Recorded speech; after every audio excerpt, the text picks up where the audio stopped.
which, whether it's race or a question of race or not, is something that not too many people have the opportunity to do, to sit back and really take an in-depth look at oneself, which can only be done, I think, in an intense communication process.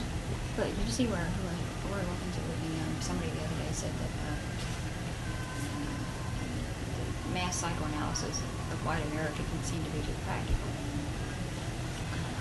nor does sensitivity for them. No. We're going to run a sensitivity session with all of the blue-collar workers in Hammond. Mm-hmm. Well, yeah, and I think there's a point that you don't. Sensitivity is not a panacea. Mm. It's one form of reaching a certain amount of people, and I think the fact that it does reach these people is an indication of its success. Now, there are going to have to be other ways of confrontation. It seems to me it's going to have to be much more mass ways than that. Sensitivity is really very limited. That's right. The number of people you can reach with it is very limited. Catherine, Eleanor, take your bike in the back of the house. Mm-hmm.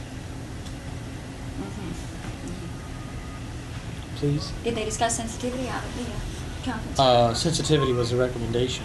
Yeah. Did they run any sensitivity sessions? No, they didn't run any sensitivity sessions. I think basically because you had people from local Catholic Human Relations councils who, even though had not had the experience of that kind of communication, nevertheless were committed enough, in their own way towards racial justice. Oh. These were people, the people at this convention were people who were working towards racial justice. And, that's true, but you'd be surprised at the hang-ups. Oh yeah, granted. But at least these people had come a healthy distance, let me put it that way. I ran across it the other day in kind of in back of us across the fence back there in Trinity Streets, and evidently they must have been some tenant farms, and the city came out around them because they're pretty bad. They're kind of shacks, a bunch of black kids there. So the other Sunday, 4 or 5 little black boys were over, and Jill came in, kind of wagging her fanny, and she said, "Joelle and the boys want us to come out and play," and immediately, absolutely immediately, came black buck, just without any, these are kids. These are 8 and 9-year-old kids. So I put it out of my mind, and pretty soon after a while, Jill came in, and she didn't say anything. She just came in, took a book, and sat down and started reading.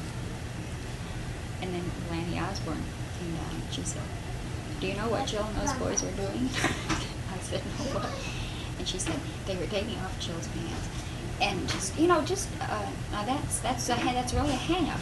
It's a hang-up because that had been a bunch of white kids, I wouldn't have. And I'm sure that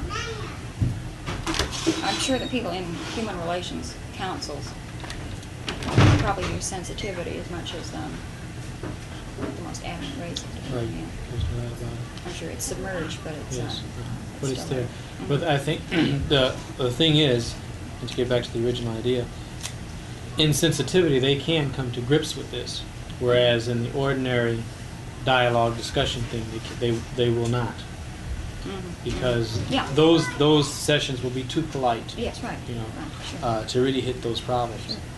So I mean, I agree with what you say about the people who are out there.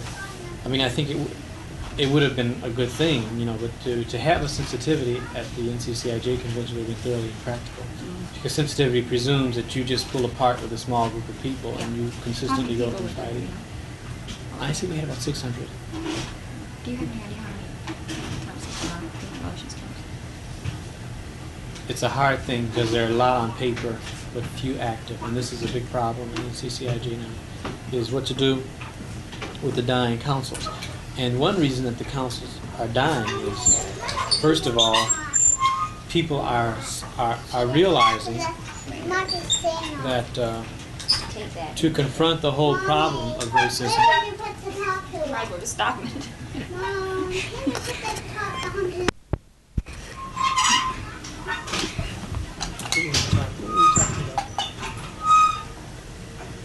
Lost track about we were talking about putting the cover on the ironing board and the bicycle in the hall and all kinds of things about the problems that the councils are having. Oh yeah. One reason that so many councils are dissolving is because a lot of the original patrons of Catholic Human Relations councils we're dealing with the problem in this superficial manner. I hate to use the word superficial because it makes it sound like these people were not really concerned, which is But as a matter of fact, objectively speaking, we've come to understand that home visits and interracial dialogue groups and a sermon here and there, daring as some priests might be in some situations, parish exchanges, interracial conventions, and all these kinds of things really do not come to grips with the problem. So that's one reason. The fact that the people who form these councils are not the kinds of people who are ready to deal in what might be called real militant approaches to the issues of racism would be one factor. The second factor is that the issues of the laity are so much broader nowadays.